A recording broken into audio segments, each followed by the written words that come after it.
Geek Time. Coming countdown control. The liquid hydrogen vent valve has been closed and flight pressurization is underway. To Geek Time. Mark and counting. If you know how to give the Vulcan hand sign, if you've never kissed a girl or tasted wine, if you write all your papers in Linux, then you know it's Geek Time. If you still live with your parents and you're 38 years old, you got a pocket protector and you blog about having a cold. It's Geek Time. Can't wait to get an iPad. It's Geek Time. You're like Ogle and Superbad. It's Geek Time. You got a coffee mug warmer and an Iron Man mask. It's Geek Time. You dress up and go to Comic-Con. It's Geek Time. You know all the lines from Wrath of Khan. It's Geek Time. You like asteroids and shiny droids and iPhones. It's Geek Time. Time to get a life. It's Geek Time. You will never get a wife. It's Geek Time. The next generation. Technical difficulties. Please stand by. Welcome to Geek Time, the next generation. Welcome to Geek Time. Hosted by Chris Bors. Don't cross the stream. Make it so. And Tim Warner. Never tell me the odds. Bringing you all things geek-worthy from the world of pop culture. Get to the chopper! Geek Time. All right, welcome to another episode of Geek Time, Season 1, Episode 4, coming at you today. And if you can hear, I just got over a cold, so my voice might be giving out here and there. But we've got a jam-packed show for you today. We're going to be talking about all kinds of geek news and notes, the Fantastic Four trailer, and we're having an interesting guest join us. His name is Tyler Ham, and he actually worked on the special effects for the Iron Man movie. So, yeah, you don't want to miss that. Yeah, so we're back. Great to be here, and I guess we'll just get started with our geeking out and freaking out. Geeking out or freaking out! All right, so my freaking out, and I just learned this not too long ago, is that a guest that I interviewed a few weeks ago, Morgan Lofting. Now, she did the voice of Baroness in the G.I. Joe cartoons. I was looking her up, and it came up in my news that she passed away. I was blown away because I think I've got the very last interview that she ever did, because I interviewed her, and like a week later, she passed away. So very sad, but at the same time, I'm very excited that I was able to get some of her last thoughts, her last words, and kind of bring her career together in one last interview. Yeah, that stinks, man. But I mean, it is crazy that you might have the last interview for it there. That's nuts. That stinks. But, you know, another thing I found out that was interesting, too, is I've been looking for guests to bring on the show, and I know we've been talking about the documentary Superman Lives, the Death of Superman Dies. Yeah, the Death of Superman Lives. Yeah, I was looking up the producer of that, and I found out that he died, too. I'm like... Yeah, John Schnepp died. Oh, shoot, I think he died before COVID, actually. Yeah, it was like 2018. And again, I had no idea. I was like, wow, I wanted him on the show. So yeah, what's crazy too is that guy with that documentary, he kind of like just went into business for himself when it came to Superman Lives. He like was really just interested, and this is like an aspiring thing for any future documentarian to think of, is that he just was like, you know what, I want to check this information out, because you know everybody has this one take that, oh, this movie would have been garbage, this movie would have been crap. And then he was like, no, I'm curious. And he found this whole, like, he had basically a binder full of different costumes and pictures and things that they built and stuff like that, and actual, like, set designs and everything. It really is kind of inspiring. It stinks that he died. He always seemed like a nice guy, too. I would have been cool to interview him, too. That would have been nice.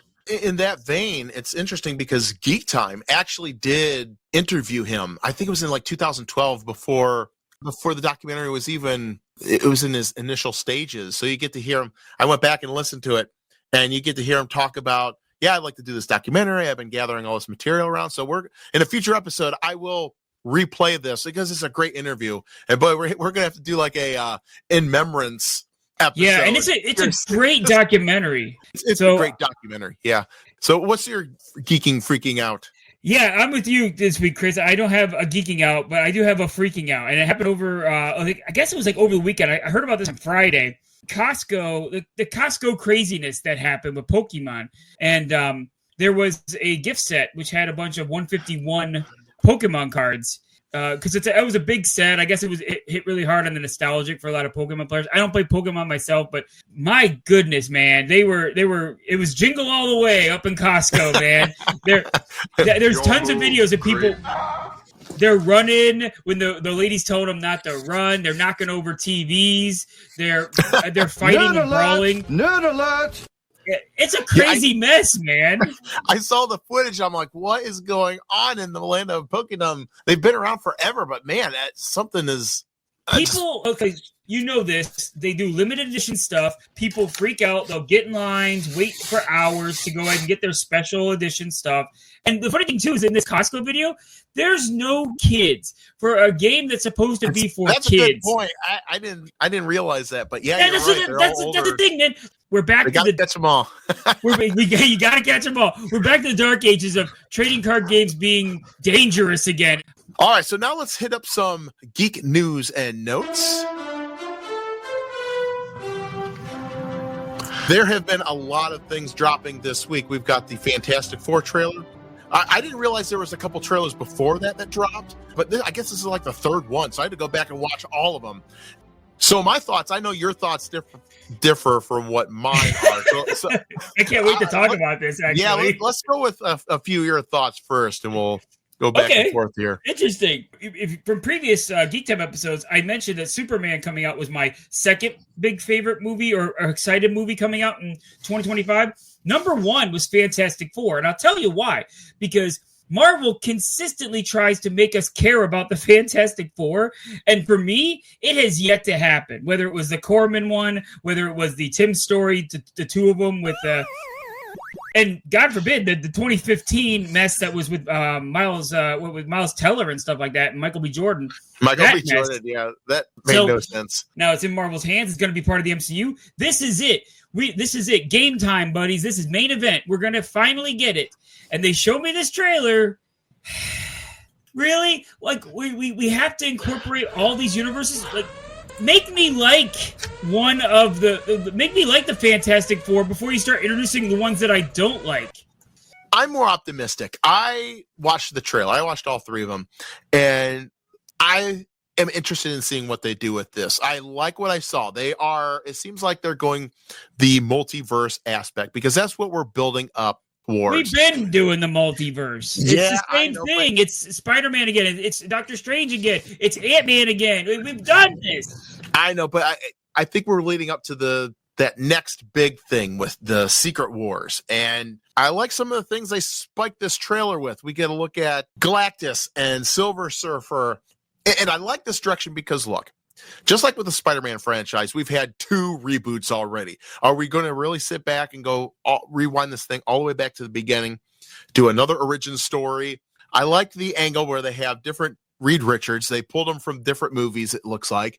And they're going with this whole, conclave of Reed Richards, which I think is very close to the comics, which also kind of resembles the whole Rick and Morty with the Rick Legion, whatever's going on there. So I don't know. I think that was a spoof of this. So I don't know if it's kind of to piggyback off that audience or what, but I do have to say, if that's what they're going for, good idea, because it's just more of the same that people are used to bring them back to the table. And I like what they're doing with bringing in Galactus and making him look like one of those Titan things. I can't remember the exact name that we saw in Eternals, which I thought was a horrible movie, but yeah, it looks like that's what they're kind of going for. I mean, they gave him the hat. Galactus. I couldn't believe they gave him the hat. Like, the hat was goofy, and they're actually going to do it. So that's cool that they're doing that.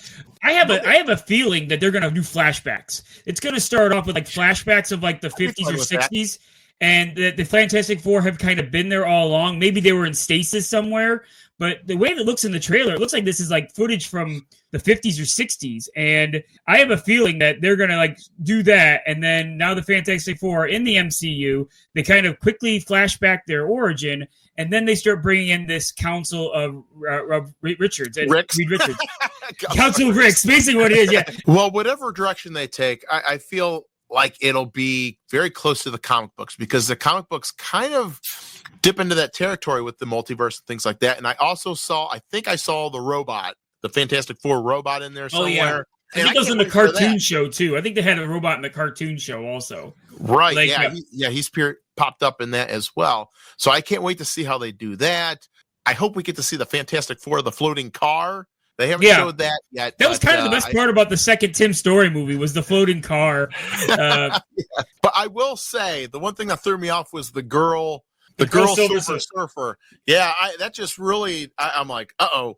It's multiverses. That's the thing. It's multiverse. I'm okay with it. But see, I did like what they did with the past iteration. If there's one Fantastic Four movie I did enjoy, it was the Silver Surfer crossover. I really enjoyed that movie. I think it's one of the best ones that they did. So yeah, it was still shining a turd in my opinion, but.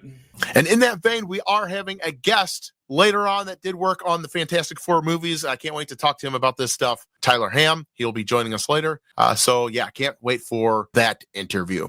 So, all right, another thing that I want to cover in the news is, and this is kind of depressing, I guess Diamond Comic Distributors filed for Chapter 11 this week. And I actually know the guy, the PR guys over there. Pretty cool dude. I'm going to see if I can get him on the show. Can you tell us, Diamond?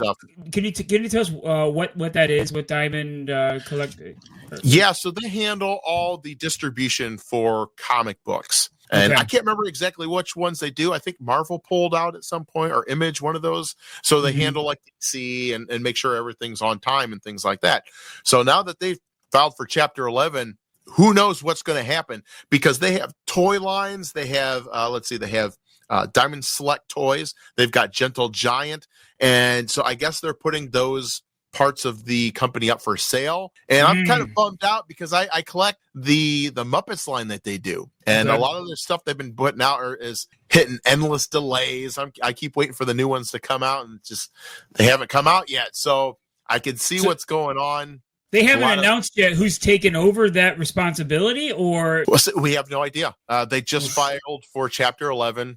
Yeah, that's all we know. So I'll see if I can try to get somebody on the show here and to talk about some of this stuff, because I'd love to know what's going on. What are they feeling? Because they've been around for so long. They've been a staple since forever. All right, well, that'll do it for our first segment. We will return with our guest after these messages on Geek Time.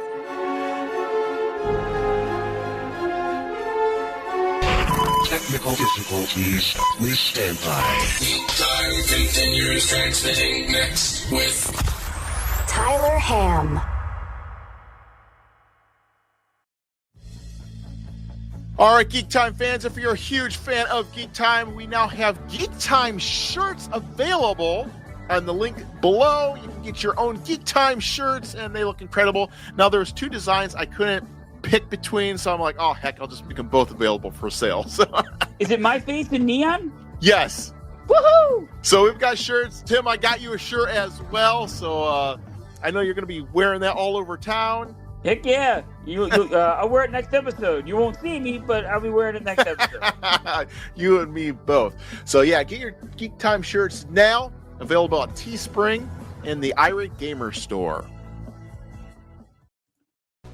All right, so if you're a fan of cell animation art, there's a new company called Naftos, Naftos, that's making these really cool limited prints they're called Pop Art Animation Cell. They sent me one of Batman, the animated series, and I gotta say it's great because you just don't get the animation cell of the one I have is of Batman from the animated series, but they actually take a background and frame it and mount it, and it looks amazing. So I don't know, Tim, if you've ever been to like a Comic-Con, but I know there's sellers there that have booths totally dedicated to animation cells. And I just love flipping through it I'll find like Ren and Stimpy, and I'm like, oh, that's so cool, or Huckleberry Hound or something. I'm like, oh, I remember these guys. But have you ever been to like San Diego Comic-Con or any of the major Comic-Cons? No, nothing that big. Yeah, but they used to have artists come to like the Magic conventions and stuff, and they'd always have their works and their proofs and everything. From some of the art from the Magic cards was always sweet, and you could buy that and stuff too. So they had some of the cells and stuff they did. It's always cool. Art to me is it's really interesting. The market for art, people pay big dollars for some art. And stuff. Oh my gosh, yes. And these are limited edition. They've come with like a certificate of authenticity, of course. Yeah, look them up. They've got all kinds of interesting prints and that range from the entire Warner Brothers library. I saw Jetsons, Flintstones, and Scooby-Doo, and a host of others. Okay. If you want to get your own animation cell, visit Natos.com. Hi, this is Stan Lee, and you're listening to Geek Time. Nuff said. All right, welcome back to Geek Time, Season 1, Episode 4. And now it's time for our guest to stop by. And we're going to talk about all things geeky in movie land. And now, Geek Time proudly welcomes a Hollywood FX artist that helped bring the pirates to the Caribbean and put the iron on Iron Man. From Star Wars to Star Trek, he is Academy Award winner, Tyler Hamm. All right, Tyler Hamm, welcome to Geek Time. It's a pleasure to have you here. Oh my God, that intro is that's like the best hype reel ever. I want to have that play every time I enter a room. We tend to go load it up. Yeah, we tend to go above and beyond here at Geek Time. Oh, I loved it. Oh, excellent, I live up to it. Well, I was going through your resume, and I was just blown away by your work history because, my gosh, you've had your hand in, it seems like, every pop culture franchise in the mid-2000s. But I want to start with your time on Iron Man. So what was your exact role on that movie? So for Iron Man, I was a 3D layout artist. And that is, essentially, there's a couple different aspects to what that is. For Iron Man specifically, I actually did more of almost a little bit of previs work, because the segment I worked on in Iron Man was when he's flying and he's being trailed by the jets. And so that was kind of taking the 3D Iron Man. Well, I guess I should start. So like when you're working at a 3D or a visual effects studio like ILM, you have like the big movies you're on, and those are the movies that you're going to be on for the duration of the movie. And so like Pirates was a movie I was on from beginning to end. You do fill time on movies, and so you might be on a movie for like 2 months, or sometimes it's just like a week. And so Iron Man was one of those ones they put me on for a little, like a smaller segment of time. So I was on that for a year. I think I was helping out in Iron Man for it was like months.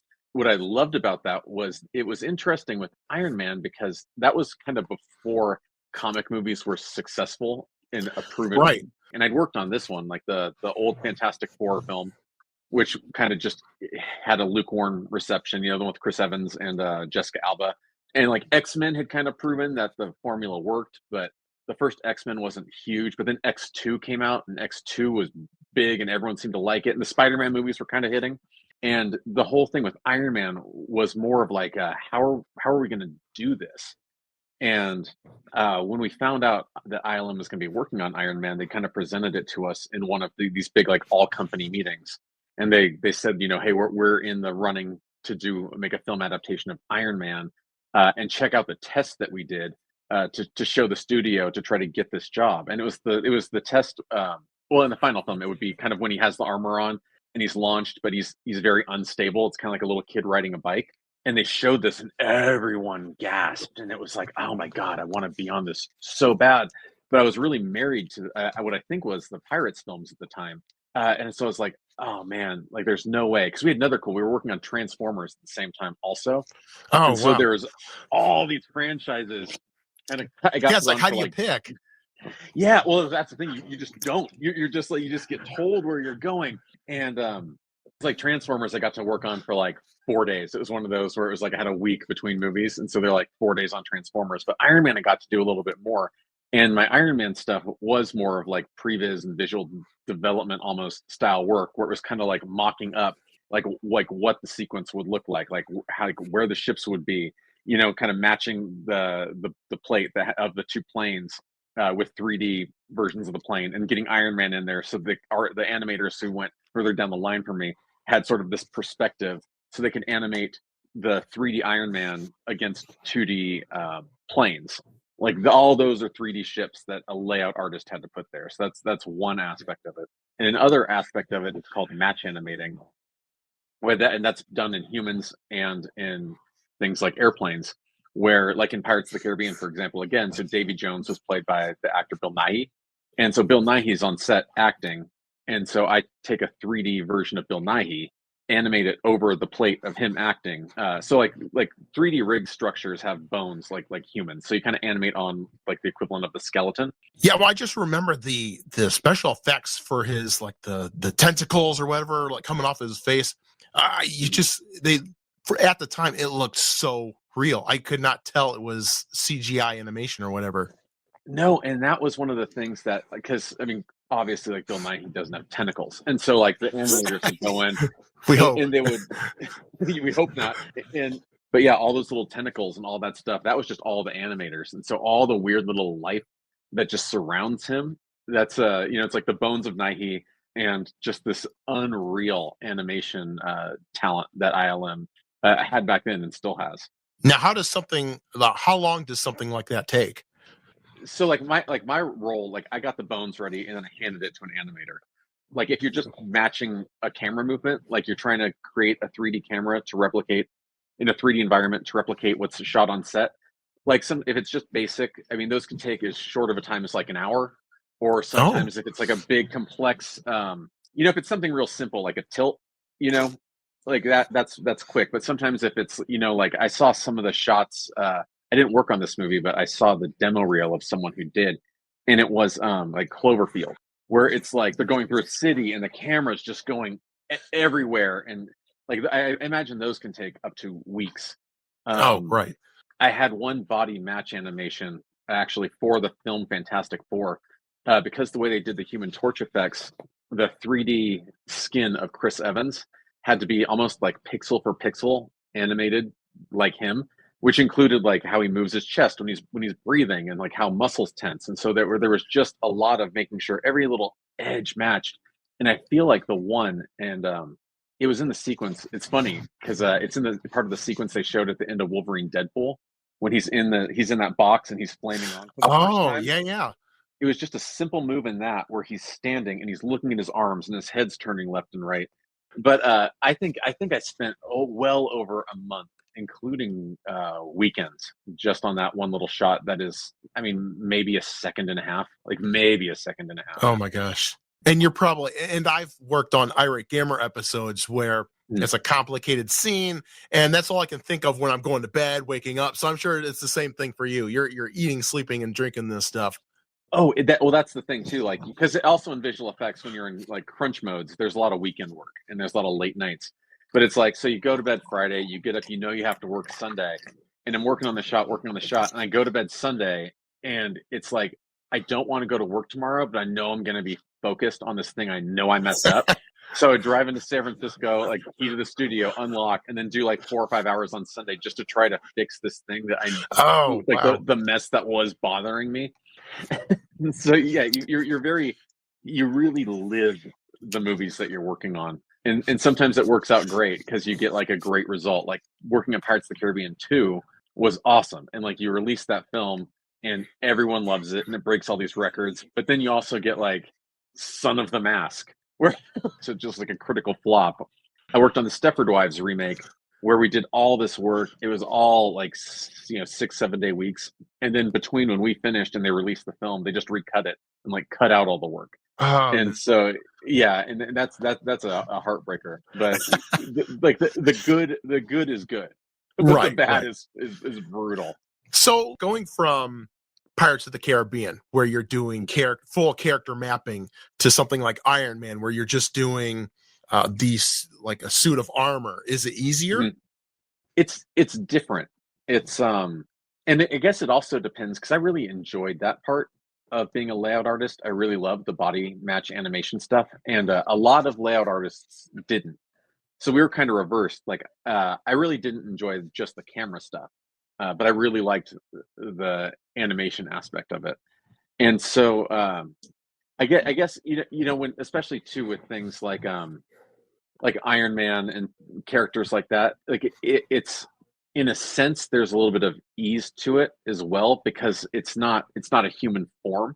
And even Davy Jones a little bit, like you could get kind of loose with like the clavicles and things like that, because there's the final character is going to have tentacles, like a cloth simulation robe, and so you don't have to get as exact as it was with like Chris Evans in this thing where everything's pixel perfect. And not only does he get to be pixel perfect, he's shirtless, so there's no wiggle room for material. Like you're matching like moles, like using like moles on his body as lineup marks. So it's just different. And I would definitely say, yeah, I mean, if you're going to rate it as like an easier or harder, those are easier. But again, too, it can also depend on like what motion they're doing. Well, Yeah, plus you have lighting and all that on top of what you do. yeah, and then that would go down to, so like I would go, and then the animators would go, and then the texture artists are kind of working in parallel, putting it all together. So then the renderers can render their bit of it, and then the compositors can put it all together as the final composite and export that. It's a crazy process. I mean, that's why Pirates of the Caribbean 2, I mean, ILM had about a 500-seat internal theater, and like for big all company meetings or all show meetings, that theater would be pretty much filled. And so, I mean, even when you look at the end, like the Pirates of the Caribbean ILM credits, it's like, I think it's like 4 rows. And I mean, it's just full of people. Now, I just picture you getting lots of notes from Kevin Feige and Jon Favreau coming in every so often being like, well, let's change this and that. So how's that all work? So there's like the hierarchy too of how you're getting, there's the layout lead. And then on top of the layout lead, there's a visual effects supervisor, and kind of parallel to the visual effects supervisor, you might be reporting to the animation director as well. And those two guys are the ones who would go and get the notes. And if something we wanted to change, it was kind of trickle down through them. They're not going to spend the whole day talking to a room full of 200 people. Right. So you kind of hit the high points there, and then it trickles down to us. So when you're like submitting something, are you kind of like biting your nails like, oh my God, I hope they like this or It's funny at first. So in the visual effects industry, there's a thing, and it's just called dailies. And so it's when your work goes out and it's reviewed by the supervisors, kind of in a theater scenario. And I remember like my first daily, I was terrified, and I think that was on Starship Troopers 2, or it was on. It's interesting. I did one shot, and I wasn't even like an artist at that point. I knew art, but I was just a production assistant. And it was such a cramped schedule. It was for a Jet Li film that kind of has been forgotten. It's called The One. And I remember that one. I like that one. Yeah, where he's like time jumping. Yeah, and he's like killing his alternate selves or something. He's killing all the other Jet Lis. It's kind of yeah. Because everyone he kills, he gets a little more powerful. And it was such like I had just started working at Tippett Studio, like the day they got that show, and it was what they called a 911 show, which means like 911, like this is an emergency, like everyone on the show is going to be doing 7 days a week for the next 2.5 months, because I think like another studio had taken all this work, couldn't get it done, but they couldn't push the release of the film, and they were so desperate. The supervisor, who was he was a good guy. The supervisor at Tippett was like, I know you're a production assistant, but I also know you went to art school. Like, can you do this? And of course, and it was just like this like effects animation of leaves being sucked into its time thing. And I'm like, oh, yes, like this is my shot. Like, yes. And so like that, I guess, was my first daily. And that was super scary too, because like I didn't know how to do effects work. I kind of had a class in it. Like I didn't know what I was doing. Like, and this was my shot to show, the studio, like I'm an artist. I can do this. And fortunately, like it was just one layer of, like of 1,000 different little layers that make these shots work. But I remember being in that dailies, and the girl who was the coordinator for that show, like I probably wouldn't have even normally gotten called down, but she like called me down so I could sit in and be in there for my first daily. Thank God that it went fine. Like they're like, that's great. And you can, like, everyone's in a rush too. So it's like, perfect, cool, good job. like next? Because it's very like anticlimactic. Well, it's led to quite a career too. And for those of you who don't know, you've had your hand in all kinds of things: Star Trek, Star Wars, Indiana Jones, Harry Potter, Hellboy. Gosh, and I don't know where to go from here. But let's change gears to Fantastic Four, Sure. because the movie is coming out. Are you excited to see this film and be like, and see what kind of imprint that the new people are putting on this? I am not like in a comparative way though, just because I like the Fantastic Four as a franchise, and I'm kind of curious what they're going to do with it, because I do like the franchise, but they also, like, you couldn't ever accuse me of being like a diehard Fantastic Four fan. You know, they're just a kind of this constant in comic history. But I like the cast, and I really hope they do something great with them. I mean, if they can make the Guardians of the Galaxy as cool as they did, you know, like there's no reason why Fantastic Four shouldn't just be awesome. I don't know if you've seen the trailers yet, but it looks like they're going with the multiverse thing where they're pulling in the actors from the previous movies. So I just know, like, if I were in your shoes, I'd be like, oh, cool. That, you know, I had a stake in that movie, and it would just kind of be like a full circle type feeling. It was actually super full circle at Deadpool versus Wolverine. Oh, okay. That I remember getting giddy in the theater, and I went with my neighbors who didn't even know I worked on this movie. And it's one that, you know, sometimes there's like a joke that'll hit you in a theater and you laugh really loud, but no one else does. And then you're like, oh, like that was how that was when like Deadpool's like, you know, he's gonna Avengers Assemble. And then he just like leans down and pulls the flame on. Cause like I'd almost kind of forgotten about that part. Like I forgot, because I love his Captain America so much. I'd kind of forgotten that he was Johnny Storm, much less the fact that like I worked on Johnny Storm. So when he did this, I pulled one of those like, and I started clapping, and because everyone else was kind of giggling, so it was, you know, but I was all stoked on it. And then I watched through the credits, and they showed the sequence I worked on, and I was like, I know that I did that. So that was cool, but because when you work on movies like that, like there's movies that you work on that are remembered forever. You know, like Pirates of the Caribbean 2, I think has. Like I've written a couple children's books, like Tangent, and I was actually a guest author at my daughter's grade school yesterday. And so I'm reading these books and answering author questions from these kids that range from kindergarten to 5th grade. And as I'm talking about the movie part of my career, you know, the kids ask, you know, what movies have you worked on? And I'm doing the math, and I was like, actually, like the last movie I worked on was probably before you were born. Like this was a whole different career of mine. And they'll be like, well, what'd you work on? And I say Pirates of the Caribbean 2 and 3. And they all go like, oh, I love those movies. You know, so like that kind of has stood the test of time. But then like, you know, like the old Fantastic Four, if you look through some of my other lists, like, you know, like Son of the Mask, the old Stepford Wives, to some extent, you know, where they're also like The One with Jet Li. Like those movies are all but kind of forgotten. Like no one thinks back to those. Like if you're in that industry, you have to love it, because it is so much work. It is a lot of work. And so you really do kind of like lose yourself in these characters and these projects. And so to actually see some appreciation like that come back for like that kind of forgotten movie is really cool. I talk to a lot of people that do these Comic-Con events, and that's one of the reasons they love doing them, because some of the fans that come up will bring up stuff that they haven't thought about for years. And they're just like, oh, I liked you in this or that or whatever. Because every franchise has those movies where they don't really talk about anymore. Disney in particular. I mean, I remember in the 80s, they had all these movies that you don't talk about anymore, like Shaggy DA and Black Cauldron. And it's, you know, I've got a friend who works at Disney, and, you know, we always sit there and go back and forth making all these weird comments about early Disney, like Pollyanna, and try to outdo each other. It's like one of those things, trying to bring up the nostalgia that we forgot. No, it absolutely is. I mean, I remember seeing Black Cauldron, for example, in the theater as a kid and thinking it was great. And then that was one of those ones they kind of tried to bury for no real reason. It's not like a Song of the South where you're like, I can see that. right. It's like, you know, it was just Disney was kind of in there. The musicals came in, and they had that just string of hits. It's like The Little Mermaid, Beauty and the Beast, and Black Hole. It's like had no music. like super dark. It's very And dark. Yeah.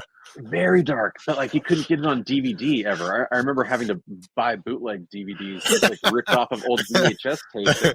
Yeah, they put it in the Disney vault and they never let it back out. No, that vault was lost for a long time. And I think it's kind of considered a classic now, but I'm not positive. Now, going to some of your other work. So for Star Wars, I saw that you designed a lightsaber for that movie. No, that actually wasn't for the movie. That was for a collectibles company. Oh, okay. Yeah, because you have your hand in collectible items as well. So you're just all over the geekdom scope. And that was gonna be cool. That's one of my favorite, really good and sad story for me, because they were this company called EFX, and they still exist. If you look at Star Wars canon, they have taken things that collectibles companies have designed, and that becomes the canon. Like Yoda's lightsaber was actually designed by a collectibles company.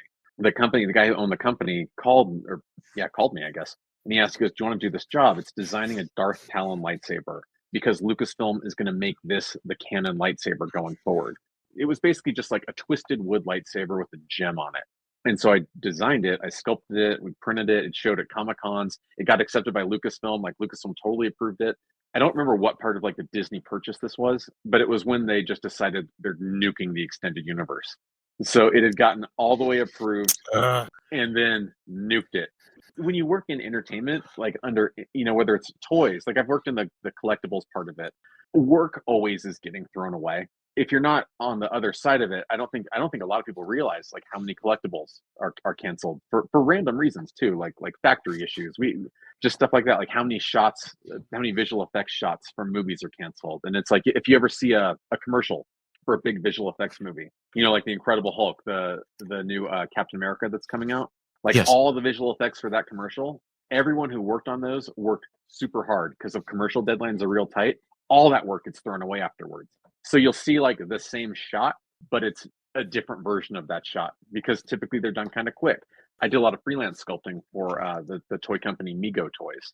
And I would say I probably got like a 30% never see the light of day going with Mego. Oh, wow. And it's not like, it's not like bad work. It's not necessarily Mego's fault. It's just, there's no retail interest. The licensor does something, the factory's doing something, but they, a more high priority character comes in. So that one gets booted. It's just kind of part of the game. Like, who gets to design lightsabers? Like, no one. And see, I loved the expanded universe. I was kind of heartbroken when they just threw it all away because I thought they could easily just do it like computer animation stories of what was there, like Trusa Becora and all the Timothy Zahn books. And now I feel like what they're doing now is kind of like just a poor imitation of the expanded universe. I loved Skeleton Crew, and which just wrapped, and like that's extended universe. They're kind of making their own extended universe now, and like I would love to see, even if they did it. I mean, I guess they'd have to do it animated. But, like I would love to see an animated Splinter of the Mind's Eye. Yeah, like it was so rich. What Star Wars fan wouldn't go and see that? Because that just seems like a no-brainer to me. But yeah, I feel like the Star Wars fans should band together and just lobby for them to bring back the old extended universe. Yeah. Now you did work on Star Wars Rogue One, is that correct? I did. That was also layout, and that was kind of a funny hiccup in my career almost, because I had left the visual effects industry at that point, and I was doing mostly freelance work in the toy industry. I'd gone and I'd already gotten to the point where I was like an art director in the collectibles industry. And so like everyone knew Rogue One was in development. I was excited about it. And the smaller studio called me and they were like, hey, we just want to check your availability. Because I think I was just in their archive of people to call. And the Rolodex. Like, no, totally. Or like someone there knew me and was like, maybe try this guy. And I was like, I'm not really doing that anymore. Like I don't want to do this. And then she's like, oh, well, like, okay, do you know anyone who does? And I was like, let me think about it. I said, well, what's the project? She's like, I can't tell you. And I said, well, give me a hint. And she's like, well, we can't say what it is, but it's beloved franchise that started in the 70s and then did some prequels. And it's a science fiction. And it was like, I will be there tomorrow. Do you have time tomorrow? Yes. Yes, I want to do this. I remember the battle scene at the very end was phenomenal, and it kind of stands out for me because there's just so much going on. Did you have any hand in that scene? That was where all that work went. We were doing that scene sort of on the invasion, and it's been so long I can't remember the names of the locations anymore. But it's basically like when they're on like the beach on that planet, yes, and they're starting that invasion. And so I did a bunch of shots in that sequence. Oh wow! So now, out of your whole career, is there one scene out of all the films that just sticks in your craw where you're like, oh, I should have went this way or that way, or just took too long? There's a couple. It's funny because it's never like, oh, like this scene just crushed it. Because I actually was part of the team. We won an internal award for on Pirates of the Caribbean 3. It was like best shot that didn't take place in the maelstrom at the end. And that's this beautiful shot. And I believe it was the shot where Davy is looking at, I think it's a watch or a locket or something, and like a tear, and like one of the tentacles comes up and like grabs this tear, and you see it. It's a beautiful shot. But kind of like the stuff that I think of that still kind of haunts me is like there's a scene that goes around, and it's Davy Jones and all of his tentacles are playing like an organ. And because the tentacles were 3D, the organ keyboard had to be 3D as well. And so as it's going around, because sometimes on the edges of cameras there's it's called like lens distortion, and so it's not flat and even, where it's like a 3D scene is flat. Distortion, because at the edges, depending on the millimeter of lens, it'll distort out, and we have to compensate for that when we're matching shots. And so part of what I was in charge of was making sure that fake keyboard was like stuck to the real organ. And every time I watch that shot, there's this like real small motion where the keyboard like slides a few frames into place before it locks in. And again, like nobody would see that. Oh yeah, we're always our own worst critic. Like there it is, because like what I did, like that's like the worst crime of match moving is like when things slide into place. Gotcha. You worked on the Star Trek movie, which I just loved. So how was working on that? That was funny, because that was I have a hard time determining how it was working on that film, because during that movie when I was at ILM, my dad got terminal cancer. I think I lost one or two grandparents, and then I actually ended up getting walking pneumonia, and so I had walking pneumonia for like 2 months. Oh my gosh, that was a cool film to work on at ILM because of a guy. Our department supervisor was this guy named Terry Costner, who I used to sit next to. And he was one of those, like, there was like old timers there that had been there since like Star Wars and Empire Strikes Back. And like, I worked with a guy who was a Steadicam operator on Return of the Jedi. Like Terry Costner, I believe, was a still photographer on A New Hope. And so he had just been there and had stories, and like he didn't like talking about it, but you like inch it out of him and be like, well, what was this like? How'd you guys do this? And he kind of every once in a while he'd kind of get in like he was like kind of a grumpy guy, but he'd get kind of like re-enthused, and he was just like, you young kids are so obsessed with these stupid movies. Like it was just great. It was great being around that type of film history as a Star Wars geek. Oh, that's awesome. Yeah, I would be doing the same thing. I'll be like, oh, just tell me what happened back then. And I had to give Phil Tippett a ride to the airport one day, and I was like, we're new to the industry, and you remember that Saturday Night Live sketch where Chris Farley would talk to like Paul McCartney? Remember when you were in the Beatles? Oh, yeah. Awesome. And I totally did that. And I was like, I was just like, remember when you did the AT-ATs? Like, oh God, shit. Oh, it's funny. It's funny because doing the podcasts and interviews with people like yourself, I try myself not to fall into that trap where it's like, oh, you remember when that happened? And it's so easy to kind of fall into, but it happens. It's so easy. And then when you have the captive audience with this person, and like this poor guy, like Phil's just trying to get to the airport. And it was just like one of my jobs as a PA to drive him there. I'm sure he did not want to talk about Star Wars with this kid he'd never seen. Well, you got to put it all in perspective, because I'm sure that you're just like a person on the rung of people that's probably been there asking about that stuff. Because I get the same thing, being Irate Gamer and doing all that stuff. So yeah, and I mean totally, but it's different when you're like a fan, yeah, versus like an employee.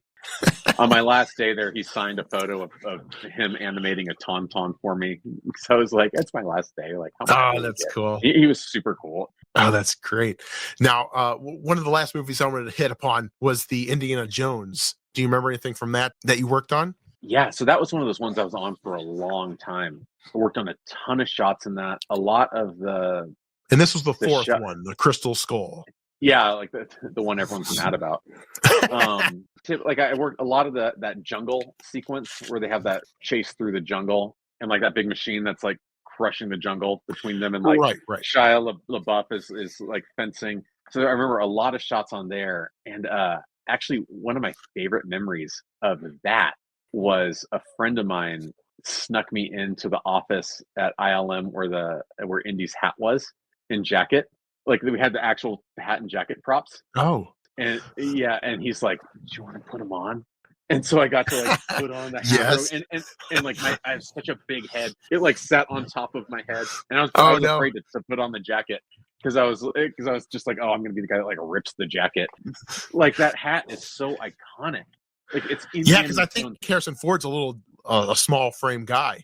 Yeah, I think he's leaner than I am too, and but just to like, I mean, to wear, and I know it's like not even put it on. Like I rested Indiana Jones hat on top of my gigantic head, and just for the second, it's those weird little connections to pop culture that I just love so much. And it's like I don't want to own this. Like I don't have a bunch of movie props or anything, but like just getting to put it on, maybe like getting to put on like Freddy's glove or like Jason's hockey mask or like Superman's cape. Like just put it on for a second and you feel this connection to this thing. Well, going back to Iron Man for a second here. So you were basically there on the ground floor of this franchise. Do you look at it now and you're like, wow, I helped bring this into fruition? It really made me love the character because Iron Man was always a character that, because I was like more into like X-Men and Spider-Man. There's a connection to that character, and like with Harry Potter, you know, like a couple years later, I helped. It was EFX Collectibles again. I helped them develop their 1-to-1 scale Iron Man helmet. So that with Iron Man, it made me love the character more. Well, I remember back then listening to Jon Favreau do an interview, and he was talking about how he was so consumed with wanting to make sure that the film was not reliant on special effects, but he wanted to make sure that when there were effects, the transition from real to CGI was flawless. And I think the way that was done made the movie just really stand out and hold up till today. Well, it says a lot too about Robert Downey Jr.'s presence kind of as an actor and even as a voice actor, because there's a lot of scenes where it's just, you know, CG Iron Man, but I never, and even like knowing which scenes those were, when I watched that movie, I was never like, Robert Downey Jr.'s not in this scene. Yeah, because even when he wasn't, it was still, there's this presence and this voice and this ability to really, and like ILM is, I mean, that's why they're, people will, you might want to argue with me about this, but I can't imagine many would. That's why they're the best visual effects company in the world. Now, one last thing I want to hit up on is that you had a hand in the Sonic the Hedgehog comics as well. Yeah, I actually have a bunch of, it's like a funny credit. It's like special thanks. I think I have like a year and a half worth of special thanks. And when I was at Sega, I was a licensing manager / like art director. I had a strange role there. But one of the things I did was do the Archie comic approvals. And essentially that was like, Archie would send me digital files of each comic, and I would kind of go through and I would just make sure continuity was in order. If there were, you know, like there's some like goofy things like there were some rules about like in like the Sonic verse, you can't use like Earth names on stuff. Okay. And so like they would say, I remember one issue they said like Stockholm syndrome. And they were like, "Oh, Stockholm's real. You can't use it." And so I was like, and it was robots saying it. And I'm like, "Call it like Botholm syndrome." And the Archie guys were like, "That's better. Like that's awesome." And, oh wow! So and we got along real well. Like I was never unreasonable with things I asked to change, and I kind of let them go back and forth too with like, "Hey, can you fix this?" They're like, "Oh, like that artist, I can't do that." It's like, "All right, let's let this go." And so yeah, I was sort of in charge of just like making sure that Sonic stayed compliant. And kind of making sure like the comic made sense for the whole continuity of Archie, and I did that. I mean, I was only at Sega for a year, but yeah, I got the thanks for a little while afterwards. I think just because we worked so well together. Oh, that's crazy. Yeah, I remember picking up the Sonic the Hedgehog comic when it first came out. It was like, I think it was issue 0. So I was there like from the beginning, and that was like it was 1993. Like that was so long ago. Yeah, and they based it not off the video game, but they based it off the Saturday morning cartoon.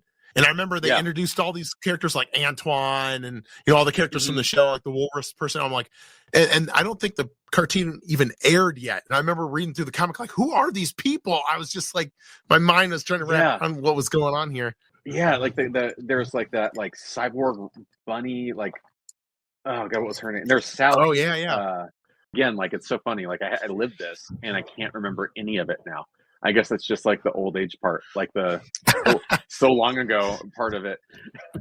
Well, I think they went up to like 300 issues or something crazy like that. So I'm sure the continuity got crazy at some point. They're still going. I think they just switched publishers. I think they're with they're IDW now. I think it's And then I was brought on to be more involved with that kind of. It was short lived, that Sonic Boom animated series.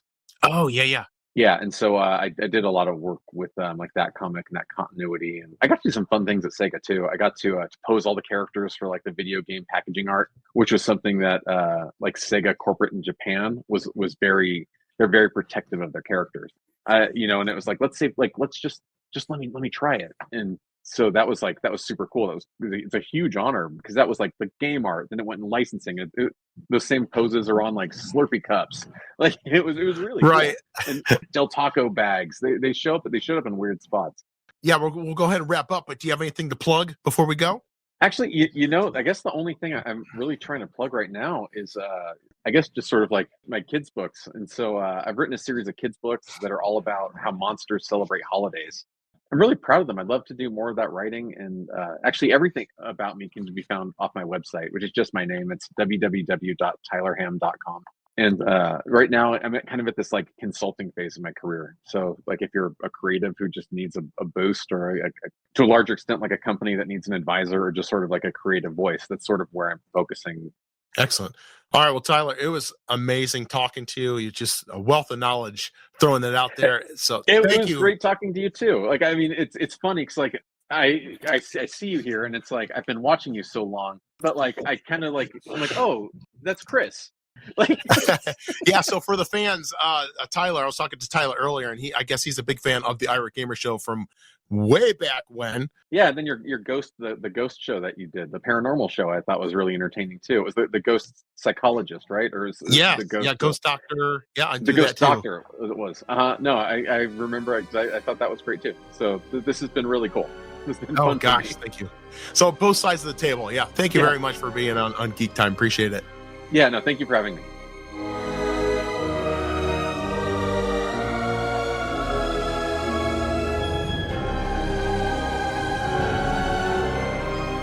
Coming soon on Geek Time.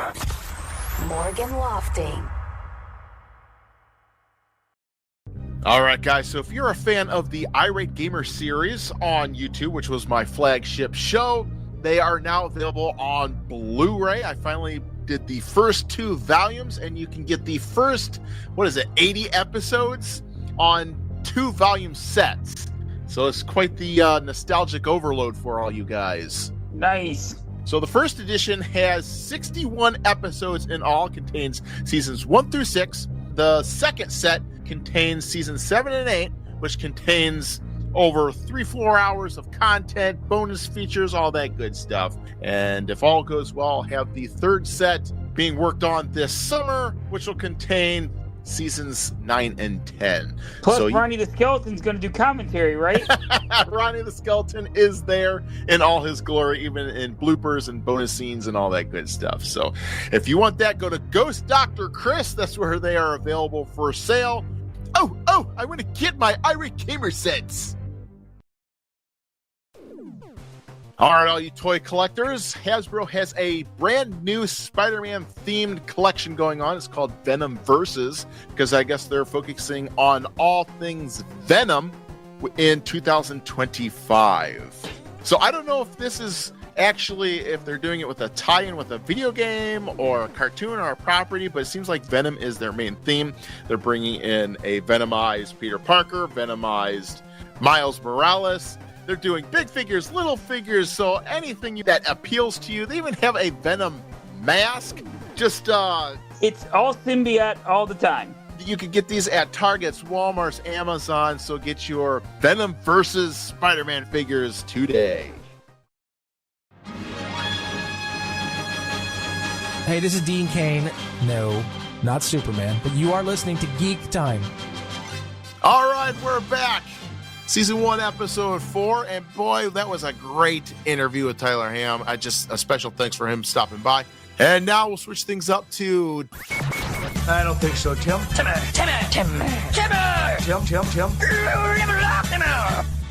All right, now it's Tim's segment with Tim Time. Take it away, Tim. It's Tim time. I got to say, I got a little bit of a rant on this one here. You know what grinds my gears? Dude, why is it that werewolves get the shaft? I'm telling you, I love werewolves, but my God, I always feel like they're the second bill, man. They're the and also in the horror universe. It's like everybody loves vampires, and then the werewolves are either their villain or their hanger-on to, where, you know, Dracula's number one, and then there's a wolfman that's there. It always stinks in that case, and I'm bringing this up mainly because there's a new Wolfman movie coming out. I hope does really well, because werewolves in movies don't really actually get along a lot of times. Every time we have a really good one, they usually come out with a sequel that's god-awful, or it's mocked. I like things like Teen Wolf, but Teen Wolf 2 is terrible. I really like The Howling, but my God, those sequels were freaking terrible, man. But and then don't get me started. I wasn't the biggest fan of American Werewolf in London. American Werewolf in Paris makes that like Citizen Kane, dude. They're the worst. I know you've talked about the monster cereals. Like, why can't Fruit Brute get a break, for God's sake, man?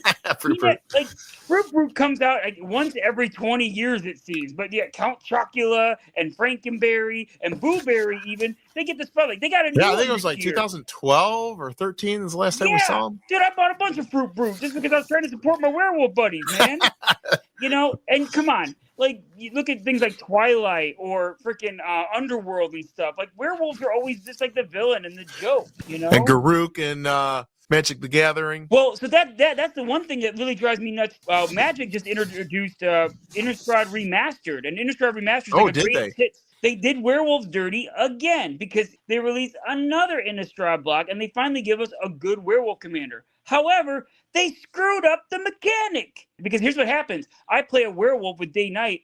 Now we have to track day-night in the game, even if my werewolves die. And even if I die, you and your buddy have to then track day-night for the rest of the game, even though you don't have anything that triggers day-night. Werewolves get the shaft in all different types of media. And make werewolves great again, dang it. Make werewolves great again. All right, thank you, Tim. Now we're going to switch gears over to the TV segment.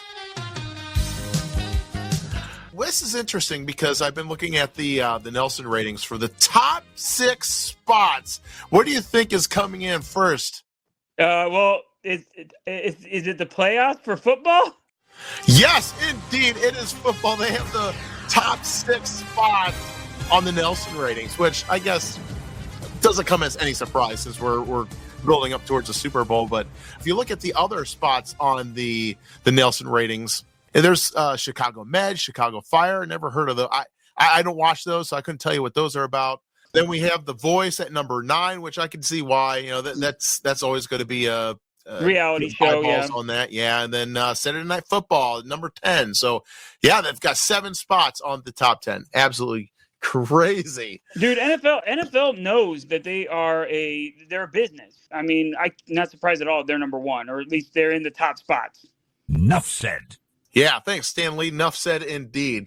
All right, so some of the streaming, some of the stuff I've been watching on streaming, I tuned into the Skeleton Crew. I thought it looked good in the trailers, but I started watching it, and I know a lot of people have been buzzing and raving about this, but I did not like it. I think I'm done with anything Star Wars TV related because I cannot get into the slow build with all the padding that they put in these shows.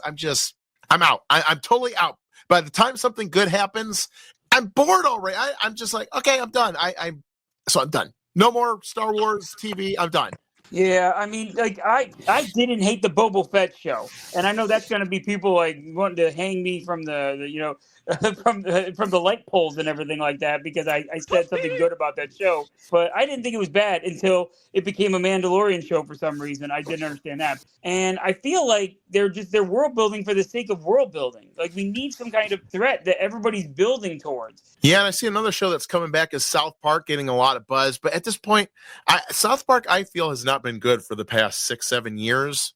And I'm just, I see all these South Park's returning. I'm like, all right, so what? I didn't even know it was gone, to be perfectly fair with you. I mean, I assumed they just kept doing their stuff. I think they've had like one direct-to-TV movie that I really enjoyed. But other than that, I'm just like, I don't even laugh with the show anymore. Same thing with Family Guy, Simpsons. Like, I feel like they should end it. And when they do come back, make it some big event where it's just really funny and hype it. I think they're trying to be crude, and like we've moved on past that, and they need to move on past it. But two shows I have been enjoying. The first one is Only Murders in the Building, which is a Hulu exclusive. I just finished season 1, and I was blown away. I'm like, this is where all the good writers in Hollywood went. Look no further, because I was captivated the entire time. And when it got to the end of the episode, it was a cliffhanger to the next season. And I'm like, you know what? I want this season to ruminate a little bit. I'm not jumping right into season 2. I want to settle on this for a little bit. So I think I'm going to wait another week or two and jump back in. I can't wait to see how this all pans out. You've sold me on this show, man. I'm going to check this show out because it's so good. I've heard a lot of great things, and you've really praised it. I really want to check it out. Oh, it's so good. It's so I love the world that they've built. Like the characters by season 5 and 6, they grow on you so much. I'm like, I want to see more of these guys, especially Martin Short. Incredible job what he does with this character. And then the other show that I'm loving is the new Dexter prequel.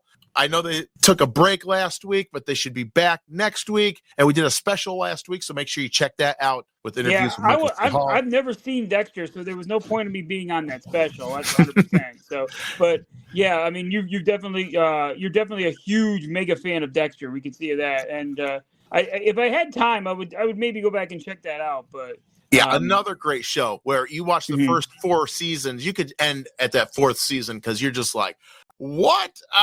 And I don't want to spoiler alert for anything that happens, but there's a big pivotal moment that happens at the end of season 4 that you're just like, wow, now this goes up there in the TV Hall of Fame.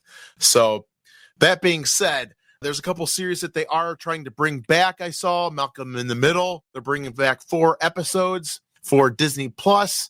I can't wait because I do love the who's the character, the Bryan Cranston that he was in. Yeah, because he was in Say My Name. Classic. And so that's going to be on Disney Plus. They're doing 4 episodes. It's going to be a reunion show, and I can't wait to see what they got. Nice. And for those of you who like reality shows, we got Gordon Ramsay's back with Kitchen Nightmares again. I don't know if you saw this. Oh, Chris. Is he? Yeah.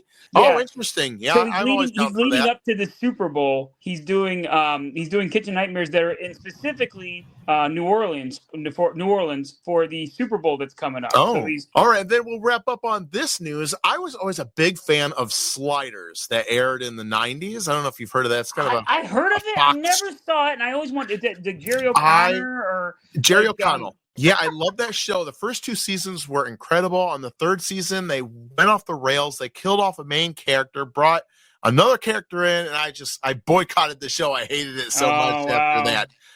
But I guess Jerry O'Connell has made it official that they are pitching a reboot series, and he wants to start it after the events of season 2, which I think perfect because it is kind of like a multiverse show. You could just say, and I thought about this for years, if they ever bring it back, they could just do that because you could say, oh, well, the events in series season 3, we're just following a different set of travelers. This just goes back to the core universe where these guys came from. And I guess John Rhys-Davis is on board, and he plays all kinds of Salah in Indiana Jones from that fame. And I guess he said also Gimli.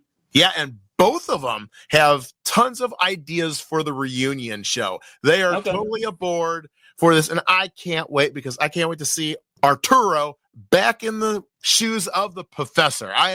Let's do it. All four of the original cast have all expressed interest. So let's do this. Rembrandt, Wade, let's get them all in the Sliders reunion. Let's do this. Neat. Yeah, that'd be cool. So, all right. After geeking out over that news, that does it for Geek Time Season 1, Episode 4. Special thanks to Tyler Ham for joining us and doing such an incredible interview. And we'll be back next week with another great interview as well. Don't want to spill the beans just yet, but you don't want to miss this one. So thanks for listening. Thanks, everybody.